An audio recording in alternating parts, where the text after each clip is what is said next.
Le CCMI, donc le contrat de construction de maison individuelle.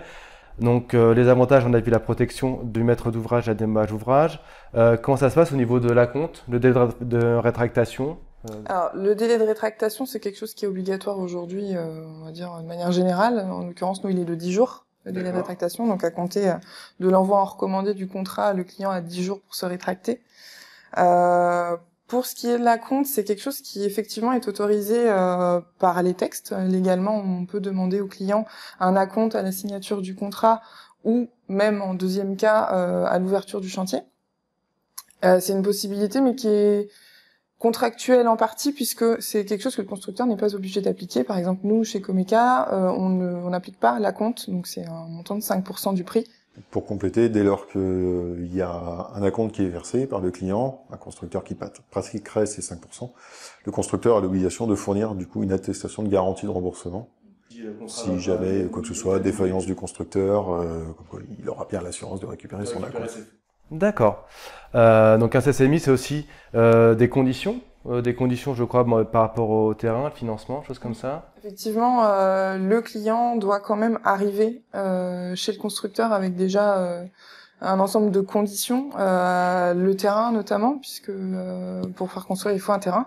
Donc on demande au client de venir avec déjà un acte ou quelque chose qui prouve un droit de propriété en tout cas sur le terrain. Le financement qui doit être en cours. D'accord, parce qu'il y a les conditions, donc c'est-à-dire qu'avant même de signer le contrat de construction, il faut que le maître d'ouvrage ait un engagement au niveau du terrain, donc un compromis de vente ou une donation d'un terrain s'il a un héritage d'une... Ou tout simplement être déjà propriétaire de son Ou déjà terrain. être propriétaire, oui.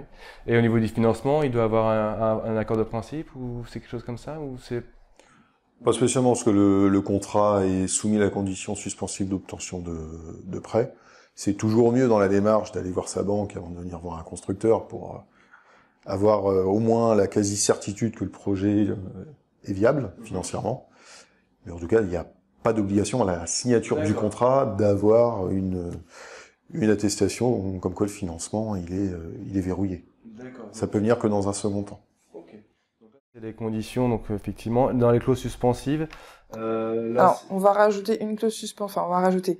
Dans les clauses suspensives, il y a les clauses suspensives qui sont mises à la charge du client, du maître de l'ouvrage, et des conditions qui sont à notre charge à nous, constructeurs. Oui. Donc, notamment, le client, c'est d'obtenir son titre de propriété, ou en tout cas un droit de propriété, l'obtention de son prêt, et l'obtention du permis de construire. Qu'il faut donc accorder par la mairie, accepté par la mairie. Et nous, on a l'obligation d'obtenir la garantie de livraison, qui est une condition suspensive du contrat, et puis l'obtention de la dommage ouvrage également, de l'assurance dommage ouvrage. Donc il y a des délais pour lever ces conditions-là, et effectivement, si on les dépasse, le contrat peut être annulé. Ouais. D'accord.